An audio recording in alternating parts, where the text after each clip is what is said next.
बिस्मिल्लाहिर्रहमानिर्रहीम। Markhor analysis के तमाम देखने वालों को अस्सलाम वालेकुम। दोस्तों, इस वक्त अगर अमेरिका को कोई मुल्क सबसे बेहतर समझता है तो वो है पाकिस्तान, और अगर अमेरिका के सदर को कोई सबसे बेहतर शख्स समझता है तो वो है पाकिस्तान का फील्ड मार्शल आसिम मुनीर साहब। तो पूरी दुनिया में जी इस वक्त फील्ड मार्शल के चर्चे हैं। भारतीय मीडिया भी इस वक्त चीखें मार रहा है फील्ड मार्शल का नाम ले लेकर, और समझ रहा है कि दुनिया को अगर इस वक्त कोई बचा सकता है तो वो सिर्फ पाकिस्तान का फील्ड मार्शल हाफिज सैयद आसिम मुनीर है। इस वक्त पूरा मुकाबला है इसराइल और पाकिस्तान का। इसराइल जंग करवाना चाहता है और पाकिस्तान इस जंग को रुकवाना चाहता है। बहुत बड़ी कामयाबियां पाकिस्तान को मिल रही हैं, तो इनके ऊपर बात करेंगे। लेकिन पहले आप देखें ज़रा ये इंडियन मीडिया की चीखें कि कैसे ये चीखें मार रहे हैं पाकिस्तान की कामयाबियों को देखकर, और कह रहे हैं कि अगर अमेरिका को कोई सबसे बेहतर शख्स समझता है तो वो फील्ड मार्शल आसिम मुनीर है, और अगर इनको कोई ठुकाई कर सकता है तो वो फील्ड मार्शल आसिम मुनीर है। तो देखें ज़रा जी एक बार इंडियन मीडिया की चीखें, और साथ में चैनल को भी सब्सक्राइब करें। आपका वो जो मुल्ला आसिम मुनीर है, कहाँ है वो? 3 महीने में 3 बार जाके वो वाशिंगटन बैठ जाता है। Pakistan is the mediator. तुम लोग ना 3 में ना 13 में, फिर भी तुम लोगों ने पाकिस्तान से थप्पड़ खा लिया। तो किस तरह से भारत चिंता बनती दिखाई दे रही है, क्योंकि चीन मीडिया तो इतना बेशरम और घटिया हो चुका है कि देश का कथित सबसे बड़ा चैनल आज तक अभी 2 घटनाएं उसने ऐसी की कि मतलब तो नाक काट के या जड़ से पहुंच के उन्होंने हम लोगों का। ये दोस्तों, वो दाने दाने के लिए मोहताज पाकिस्तान, जिसकी अर्थव्यवस्था दिवालिया होने के कगार पर खड़ी है, उसने अमेरिका और ईरान के बीच सीज फायर करा दिया। सोमनाथ भारती भाई, हम पाकिस्तान को दलाल कह दें और बहुत सारे लोग यहाँ पर एक राय के कुछ नहीं है, पर चाइना को भी साथ रखा है, अमेरिका को भी साथ रखा है पाकिस्तान ने।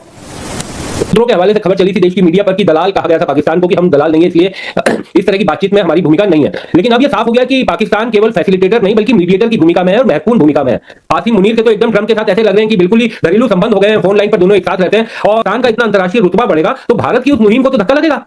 बिल्कुल की बहुत तारीफ की है, शहबाज शरीफ की बहुत तारीफ की है, उनके गुणगान करते हुए नहीं थक रहे हैं। इस डील पर साइन हुए तो मैं इस्लामाबाद जा सकता हूं, मैं इस्लामाबाद जाऊंगा और वहां के लोग मुझे बहुत पसंद करते हैं। Pakistan is the mediator. तुम लोग ना 3 में ना 13 में, फिर भी तुम लोगों ने पाकिस्तान से थप्पड़ खा लिया। आपका वो जो मुल्ला आसिम मुनीर है, कहाँ है वो? 3 महीने में 3 बार जाके वो वाशिंगटन बैठ जाता है। वाशिंगटन हथियार दे रहा है, उसको प्रोत्साहन दे रहा है कि मारो भारतीयों को, और वहां आपकी जबान पे लकवा लग जाता है साहब। Terrorism terrorism terrorism. What about the terrorism that affects India? नहीं ऐसे नहीं। मैं जानता हूं कि वो हमारे में एक कहावत होती है, चढ़ते सूरज को सलाम करो। हमें लग रहा है कि डोनाल्ड ट्रंप अब दुनिया का बेसरताज बादशाह बनेगा। अरे साहब, मैंने बीच में नहीं बोला था आपके, अब आप ही सुन लीजिए शांति से। मैंने बीच में नहीं बोला था terrorism terrorism terrorism. Pakistan terrorism नहीं कर रहा। आपके देश के खिलाफ पाकिस्तान के पास न्यूक्लियर हथियार नहीं है। क्या किया आपने उसके लिए? नहीं, आपके गुस्सा करने, आपके गुस्सा आप जो यहाँ पे दावे दे रहे हैं कि ईरान के पास न्यूक्लियर नहीं होना चाहिए, पाकिस्तान के लिए क्या किया आपने?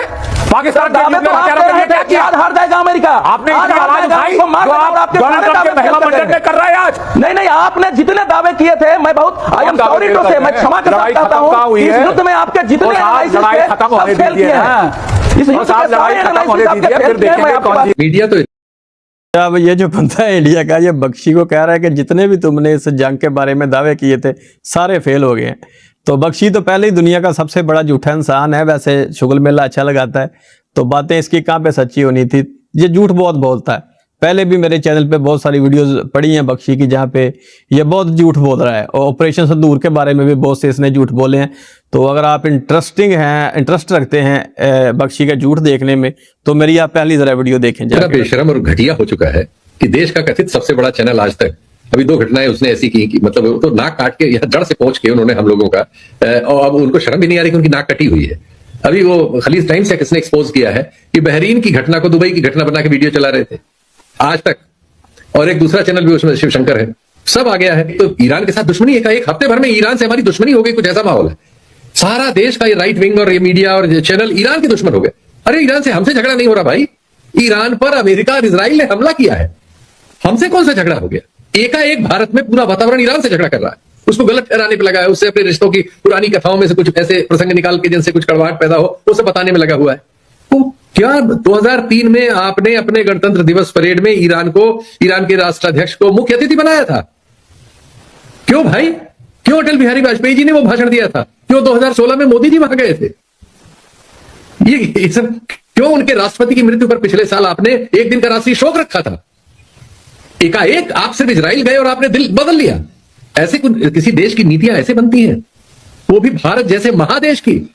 कोई सार्वभौम होने का मतलब होता है खुद मुख्तारी कुछ होती है, स्वाभिमान कोई चीज है दुनिया में, तो क्या है ये सब। लेकिन ये सारे जो सभ्य शब्द हैं, ये कुतर्कों ने इनको बहा दिया है नाली में। अब दोष गिनाने का ईरान से हमारे पास एक लाइन लगी हुई, और ये एंकरा जो है कह रही है कि वहां ईरान में कितने 60 या 70 लोगों को बंधक बना लिया गया। एक पुरानी घटना थी 79 की, जब अमेरिका का एक वो आया था, अमेरिका उसमें अपने लोगों को छुड़ाने जाना चाह रहा था, उसके एम्बेसी के लोगों को बंद कराया था। ये बहुत पुरानी घटना है, लेकिन वो उसको अभी की घटना बता के और ईरान को आतंकी कह रही है। ये क्या है भाई, मतलब। और सबसे बड़ी बात है कि और फिर उसमें खैर जो जिनसे वो कह रही थी, उसमें जो कार्यक्रम में दूसरे सज्जन थे, उन्होंने तुरंत करेक्ट करके उनको ध्यान दिलाया कि क्या कह रही हैं आप, वहां तो एम्बेसी ही नहीं है, अमेरिका की जमाना हो गया। इस मीडिया को और इस काम को भारत में जहां पहुंचा दिया गया है वर्तमान राजनीतिक नेतृत्व की कृपा से, और जैसा वो पहुंचना चाह रहे थे पहुंच गए हैं, वो न सिर्फ अक्षम्य है, आपराधिक है, शर्मनाक है, बहुत ही बदसूरत है। हमारे प्रधानमंत्री मोदी की सरकार में हम कहां खड़े हैं, इसका अंदाजा आप खुद लगाइए दोस्तों। वो दाने दाने के लिए मोहताज पाकिस्तान, जिसकी अर्थव्यवस्था दिवालिया होने के कगार पर खड़ी है, उसने अमेरिका और ईरान के बीच सीज फायर करा दिया। ईरान और ट्रंप दोनों की तरफ से इसका क्रेडिट कंगाल पाकिस्तान के प्रधानमंत्री को दिया जा रहा है। एक इंदिरा गांधी थी जिन्होंने पाकिस्तान के 2 टुकड़े कर दिए, एक हमारे डंकापति मोदी जी हैं जो अक्सर विदेश। अच्छा जी, तकलीफ देखे कितनी है इनको। और पाकिस्तान के 2 टुकड़े तुम्हारी इंदिरा गांधी ने नहीं किए थे, पाकिस्तान के 2 टुकड़े पाकिस्तानियों ने खुद कर लिए थे, और ये बंगालियों ने काम किया था और एक साजिश में आगे थे। वरना तुम्हारी क्या औकात है कि तुम पाकिस्तान के टुकड़े कर सको? तुम तो पाकिस्तान का 1 इंच भी नहीं ले सकते। 1971 के बाद बताओ तुमने पाकिस्तान के 1 इंच के ऊपर भी कब्जा किया हो। तो आज भी बांग्लादेश भी तुम्हारे हाथ में नहीं है। बांग्लादेश भी एक अलहदा मुल्क है, वो अपनी जगह खुश हैं, हम अपनी जगह खुश हैं, तो तुम्हारे पास क्या आया? नीति को मजबूत करने के लिए विदेश यात्रा पर रहते हैं। ट्रंप और नेतन्याहू को अपना परम मित्र बताते हैं, लेकिन परम मित्र ने ही हमारे दुश्मन को आगे करके युद्ध रुकवाया। अगर दोस्ती इतनी गहरी थी तो मोदी जी को बीच में क्यों नहीं लाए? ट्रंप की जीत के लिए भारत में पूजा हो रही थी, मोदी जी वोट मांगने गए थे, लेकिन जीत के बाद ट्रंप मोदी को ही बेइज्जत कर रहे हैं। क्योंकि जी तुम्हारे मोदी की औकात नहीं है। मोदी एक घटिया इंसान है। जहां तक फील्ड मार्शल की रेंज है वहां तक तुम्हारा मोदी पहुंच सकता है। खातमुल अंबिया पासदरान इनकलाब के हेडक्वार्टर का दौरा किया है फील्ड मार्शल ने, और उनके लीडरों तक से मुलाकात की है। और जहां तक मुझे अंदाज़ा है कि ये जो हमारी ईरान की सियासी क़यादत है वो मुज़ाकरात के लिए मान रही थी, लेकिन जो कुछ IRGC के लोग थे वो नहीं मान रहे थे, तो फील्ड मार्शल उनको भी मनाने के लिए गए थे। तो यहाँ तक पाकिस्तान की अप्रोच है। तुम्हें तो ईरान में कोई उतरने ना दे, और तुम्हारा मोदी तो डरता हुआ ईरान की फिजाओं में ना जाए कि कहीं फादरलैंड हमला ना कर दे। तो फादरलैंड को सपोर्ट करो, तुम्हारी औकात नहीं है। तुम पहले इसराइल के साथ खड़े हो, तो तुम क्या मीडिएशन कराओगे? और तुम्हारी औकात क्या है? कौन तुम्हें मीडिएशन के लिए मानता है तुम्हारी बात?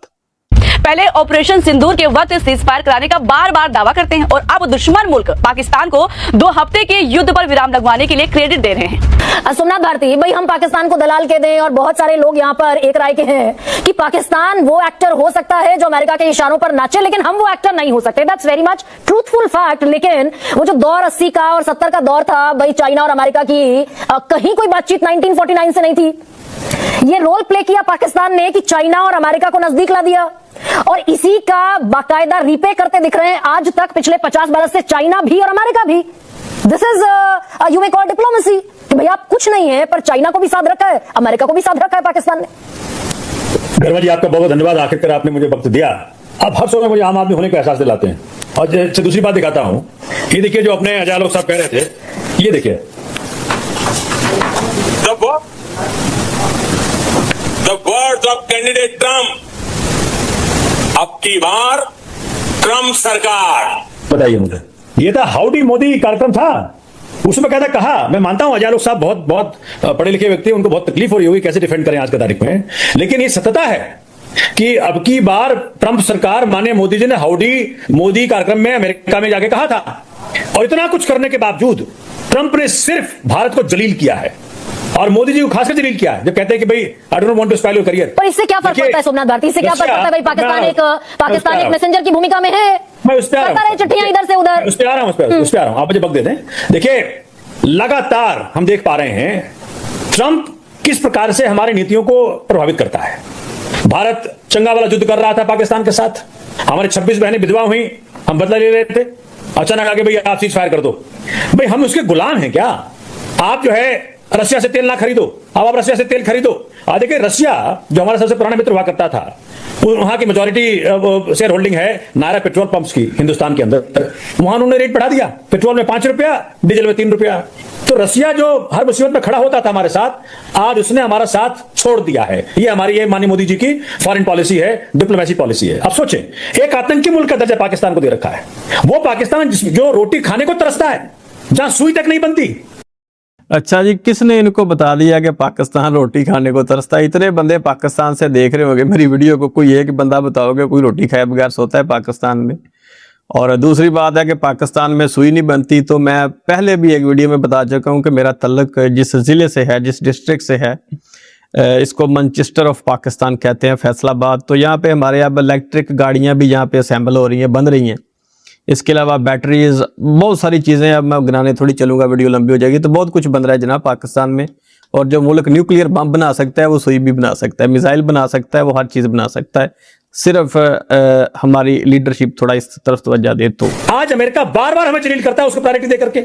आसिम मुनीर को बुला करके उसने जो तवज्जो दी पाकिस्तान को, उससे भारत जलील होता है। तो ये आज से थोड़ी है सर, 1971 की वॉर में खुलकर पाकिस्तान के साथ खड़ा हुआ था अमेरिका जी। लेकिन इंदिरा जी ने क्या कहा था? इंदिरा जी ने कहा था कि mind your business, I will never take your help. याद है आपको? इंदिरा जी ने बकायदा आईना दिखाया था अमेरिका को। लेकिन ट्रंप क्या कर रहे हैं? हर वक्त दलील करते हैं और मोदी चुप बैठे हुए एकदम चुप। अगर ये मीडिएशन नहीं होता, दबा रखी है मोदी जी की। अगर ये मीडिएशन पाकिस्तान की सीक्रेट दबा हुआ है। नहीं, एक सेकंड भाई, ये पाकिस्तान पेशकश कर रहा है, तो क्या हम अपने देश को आश्वस्त कर सकते हैं कि हमारी जब डोनाल्ड ट्रंप से बातचीत हुई तो हमने डोनाल्ड ट्रंप से कहा कि भाई पाकिस्तान आतंकी मुल्क है, इसको कैसे आप अपने देश को होस्ट करने की, अपने देश को होस्ट के तौर पर रिप्रेजेंट करने की इजाजत दे सकते हैं? शर्मा जी मान लीजिए मेरी बात, आज माननीय मोदी जी के मुंह से अमेरिका या ट्रंप के खिलाफ एक शब्द नहीं निकल सकता।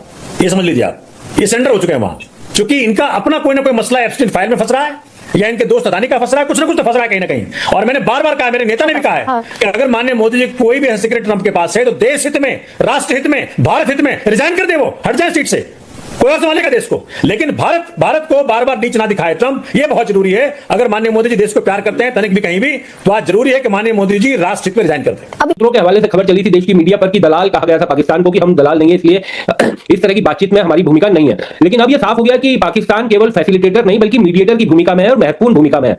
तो सर भारतीय डिप्लोमेसी का क्या होगा सर? एक तरफ अमेरिका के साथ उसके बढ़ते संबंध, और जिस तरीके से आसिम मुनीर के तो एकदम ट्रंप के साथ ऐसे लग रहे हैं कि बिल्कुल ही घरेलू संबंध हो गए हैं, फोन लाइन पर दोनों एक साथ रहते हैं। और तो किस तरह से भारत चिंता बनती हुई दिखाई दे रही है, क्योंकि चीन के करीब भी पाकिस्तान और अमेरिका के करीब भी पाकिस्तान। तो भारतीय डिप्लोमेसी का क्या होगा सर? देखिए विक्रांत, आपने बहुत बड़ा और बहुत बढ़िया सवाल आपने किया है। भारतीय मीडिया पर टिप्पणी नहीं करें तो अच्छा है, क्योंकि उस पर टिप्पणी करेंगे तो हमारे बहुत सारे साथी और दोस्त नाराज हो जाएंगे, जो सरकार के एजेंडा सुबह से शाम तक परोसते रहते हैं। देखिए, ये जो पाकिस्तान की जो डिप्लोमेसी है, इस डिप्लोमेसी को हमें समझने की जरूरत है। और जब 2017 में जब ट्रंप अमेरिका के राष्ट्रपति बने थे पहले टर्म में, तो उन्होंने पाकिस्तान को मिलिट्री एड देने से मना कर दिया था। उनका ही कहना था कि आतंकवाद के खिलाफ पाकिस्तान की लड़ाई कमजोर है और वो उसमें पूरे मनोयोग से मदद नहीं कर रहा है। तो ये स्थिति थी, ट्रंप पाकिस्तान के ऊपर अविश्वास कर रहे थे। और दूसरे टर्म में वही पाकिस्तान और उनके सेना प्रमुख आज ट्रंप के विश्वस्त बन के सामने आए हैं। ये जो टर्न अराउंड है, ये टर्न अराउंड इसलिए है क्योंकि पाकिस्तान को अपनी कमजोरी का पूरी तरीके से एहसास है, और पाकिस्तान को लगता है कि उनकी जो अंदरूनी राजनीति है और जो बाहरी उनकी छवि है, उसको ठीक करने की जरूरत है। और उसका यह नतीजा है कि जब से आसिम मुनीर पाकिस्तान के सेना प्रमुख बने हैं, तब से लगातार उन्होंने ये कोशिश की है कि चीन के साथ उनके रिश्ते अच्छे थे ही, अमेरिका के साथ भी अपने रिश्तों को बेहतर करना चाहिए, और वो इसमें पूरी तरीके से कामयाब है। हम उसके लिए कुछ भी कह सकते हैं कि अमेरिका की तो आसिम मुनीर चमचागिरी कर रहे हैं, इसलिए ऑपरेशन सिंदूर के बाद उन्होंने अमेरिका के राष्ट्रपति डोनाल्ड ट्रंप को नोबेल प्राइज देने की सिफारिश की। तो हम ये भूल जाते हैं कि हमारे प्रधानमंत्री अमेरिका गए थे और वो तो कह रहे थे अब की बार ट्रंप सरकार। तो ये चापलूसी का जो एक आरोप पाकिस्तान के ऊपर लग रहा है, दरअसल ये कहीं ना कहीं अपनी खीज को छिपाने की एक कोशिश है। अच्छा, तो अब बात वही होगी कि जब हाथ आपका ना पहुंचे तो फिर अंगूर खट्टे ही होते हैं। तो यही हाल आजकल इंडिया का है कि पूरी दुनिया में इररेलेवेंट हो चुके हैं, कोई इनको पूछ नहीं रहा। और पूरी दुनिया में इस वक्त यूरोप से लेके मिडल ईस्ट तक और ऑस्ट्रेलिया जैसे मुल्क और दीगर जो भी दुनिया के मुल्क हैं, वो इस वक्त पाकिस्तान को अप्रिशिएट कर रहे हैं, क्योंकि पूरी दुनिया को पाकिस्तान यहाँ पे सेव कर रहा है। अगर पाकिस्तान यहाँ पे मेडिएशन ना करता और ये जंग लंबी चलती तो पूरी दुनिया में एक बहरान आने वाला था और पूरी दुनिया की जो अवाम है वो इससे इफेक्ट होती और खासकर हमारे ये जो पोप जीत और गोबर भगत हैं, ये तो पहले ही जलील हो रहे थे एलपीजी के लिए लाइनों में लग के, तो कम से कम इनका भी अब फाका हो रहा है। तो खुदा के बंदो, शुक्रिया फील्ड मार्शल के, कमेंट करो ट्विटर के ऊपर, ट्रेंड चलाओ इंडिया में कि शुक्रिया फील्ड मार्शल, आपने हमें एलपीजी की लाइनों से बचाया है। तो फील्ड मार्शल का शुक्रिया अदा करो। तुम उल्टा फील्ड मार्शल के ऊपर भौंक रहे हो, तो शर्म करो। पूरी दुनिया शुक्रिया फील्ड मार्शल कह रही है, तुम भी शुक्रिया फील्ड मार्शल को। तो खैर दोस्तों, इस वीडियो में इतना ही था। उम्मीद है आपको अच्छी लगी होगी। अच्छी लगी हो तो इसे लाइक और शेयर कीजिएगा और साथ में हमारे चैनल को भी सब्सक्राइब कीजिएगा। मिलते हैं नेक्स्ट वीडियो में, तब तक के लिए अल्लाह हाफिज।